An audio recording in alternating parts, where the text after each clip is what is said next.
I am looking at a 2-minute chart. Each bar represents 2 minutes of trading.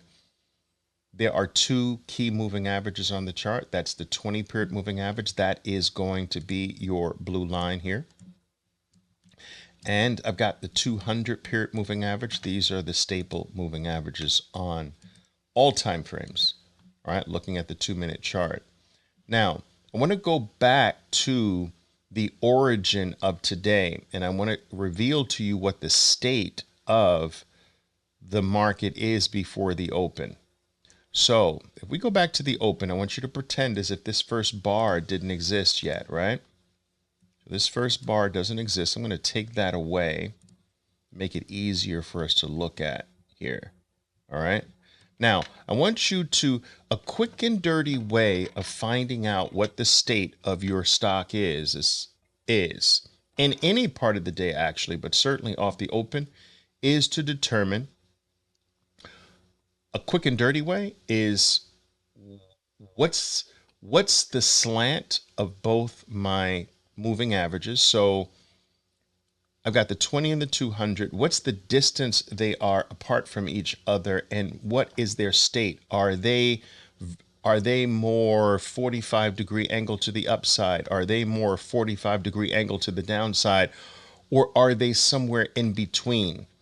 All right, so this would be 45 degrees to the upside. This would be 45 degrees to the downside. And if you're not that steep, then you're either flat or relatively flat.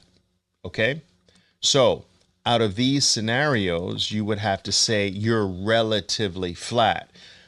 I don't want you to be so particular where you say, no, Oliver, that's sloping upward. Yeah, but it's not sloping upward at 45 degrees. Oliver, that's sloping downward. Yeah, but it's not sloping downward at 45 degrees. So I want you to use 45 degrees as your base case for, is my moving average a trending moving average, or is it kind of in limbo in between? Ever since I introduced this idea that I don't like really slanted 200s at the open so much, I've seen some traders start to take this too far. Like every little slant in the 200 is like they nix the stock, and that's not good. So I want to give you a guideline of what truly is slanted, and that's 45 degrees. All right.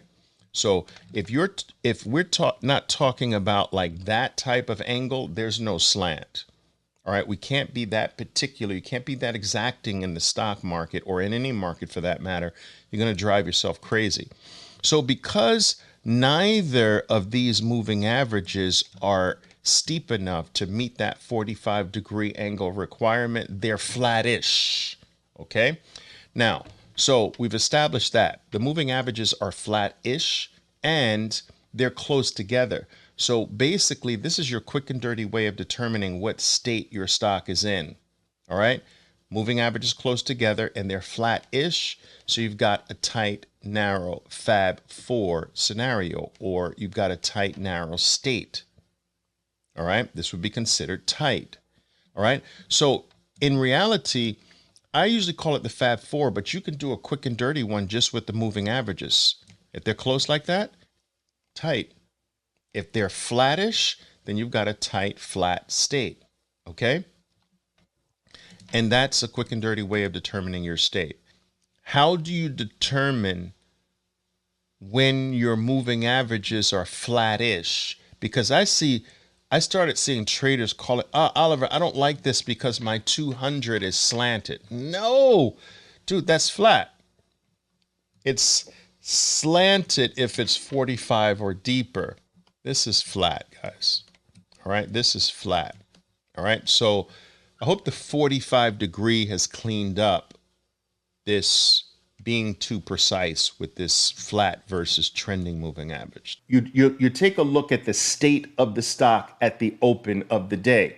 And how do you quickly do that? A quick and dirty way of doing that is to grab the 200 and grab the 20. All right?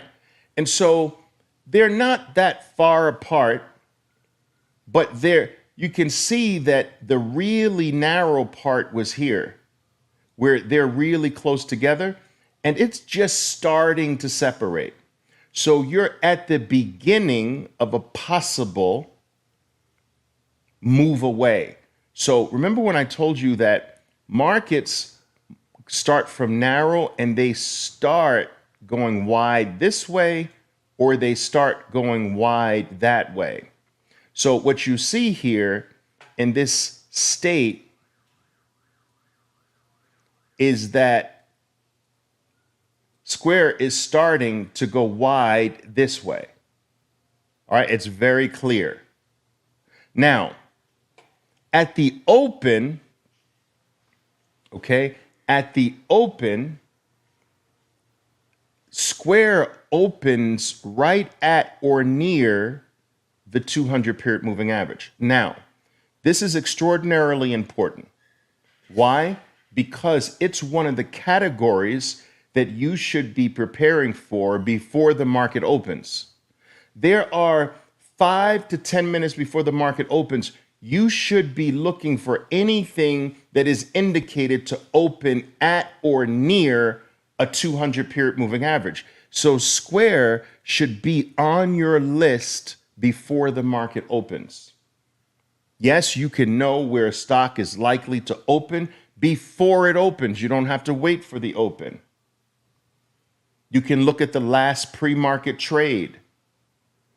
Most trading platforms will show you a black arrow on the chart where the stock is trading pre-open. Now, be careful here. I don't want you looking at pre-market data. That's very different because that will skew your moving averages. Write this down.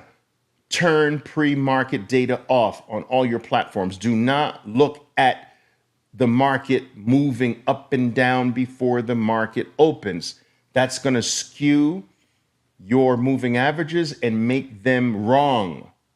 So you don't look at the data, but you don't chart the pre-market data, but you can determine where is this stock trading 5 minutes before the open. What's the last trade? And if that last trade is at or near a 200 period moving average, you pull that out of your list. That goes into a very special watch me at the open list. You need a watch me at the open list. You have your overall family list, right? You have your family of stocks. And let's say there's 10. You get the point here, right? But you can't focus on 10 at the open. So you might say, all right, look, this one is opening at or near the 20. I got to put it in this list. And maybe there's another that's another category that's a watch me at the open and another. And so these 3 get pulled out of your 10, and this becomes watch me now at the open. You should never be trying to manage 10. You should be trying to manage 3, 2, 3 at the open. But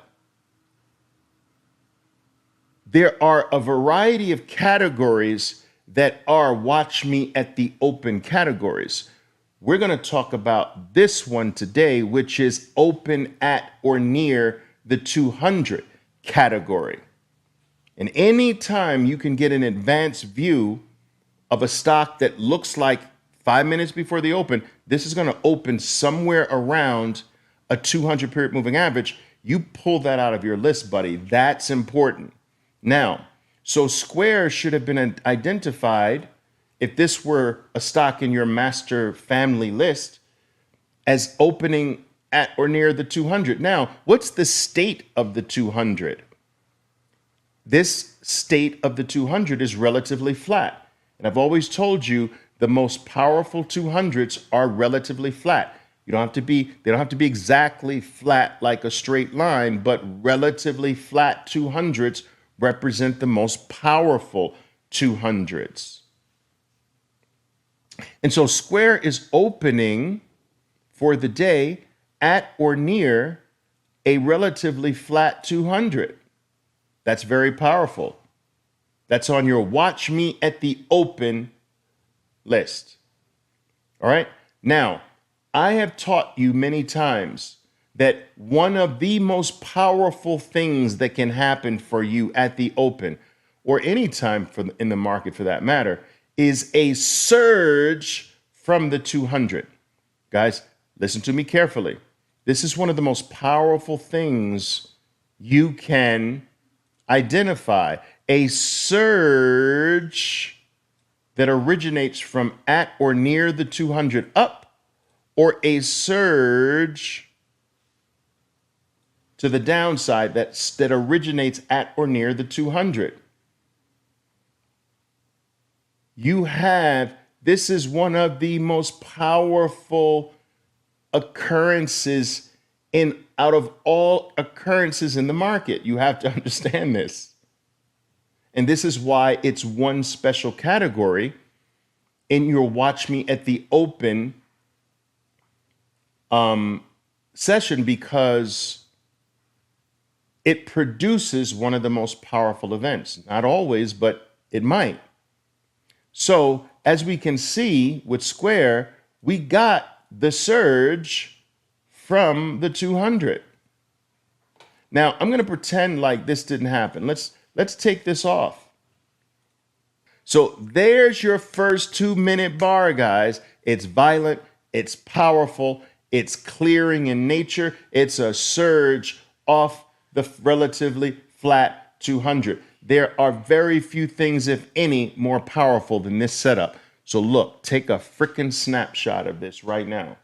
Another thing that I want you to take a note of: when you get a surge off the 200, it doesn't matter. Position doesn't matter. Write that down. Surges off the 200 cancel everything else out.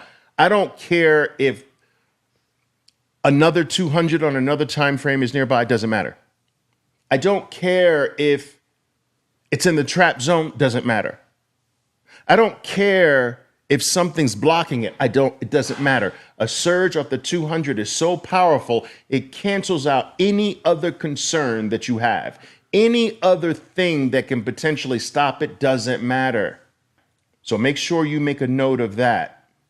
Surges off the 200, cancel everything out. Doesn't matter. Nothing of concern. But Oliver, the market's going up. Doesn't matter. It's a surge down off the 200 short. But it's in the trap zone. Doesn't matter. It's a surge off the 200 short. But Oliver, the 200 on the 15-minute chart is right there. Doesn't matter. Surge off the 200 shorter.